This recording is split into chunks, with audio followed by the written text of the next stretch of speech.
কত ঠান্ডার ভেতরে কুয়াশার মাঝে আসছেন। আমি জানি আপনারা টাকার জন্য আসেন নাই, খানার জন্য আসেন নাই।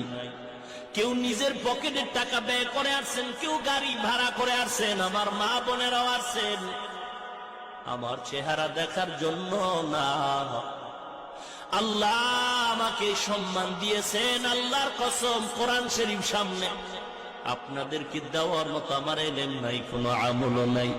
তবে এই সম্মানের চেয়ারে বসার পেছনে ইলম আমল কিছুই না, একমাত্র কারণ আমার মা বাবার চোখের পানি আর আল্লাহওয়ালার নেক দোয়া।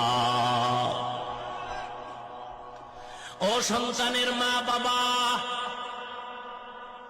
ও সন্তান, অন্যায় যদি করো তাড়াতাড়ি মা বাবার কাছে ক্ষমা নাও।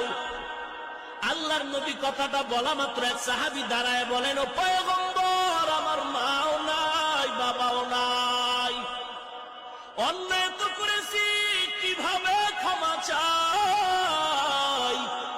আল্লাহর নবী বলেন, যাও যাও, শুক্রবার কবরের কিনারায় গিয়া দরুদ সালাম পড়ো, সূরা ফাতিহা একবার পড়ো, 3 বার কুল হুয়াল্লাহ সূরা পড়ো, আলহাকুমুত তাকাসুর পড়ো, এরপরে দোয়াটা পড়ো, রব্বিরহামহুমা কামা রব্বায়ানি সগীরা। যদি ওই শুক্রবার দিন মা বাবার কবরের কিনারায় গিয়া কান্না করো, আমার নবী স্পষ্ট হাদিসে বলেছেন, তুমি হাজারো অন্যায় যদি করো, আল্লাহ চোখের পানির কারণে ক্ষমা করে বাধ্যগত মায়ের সন্তানের খাতায় নাম উঠায় দিবে।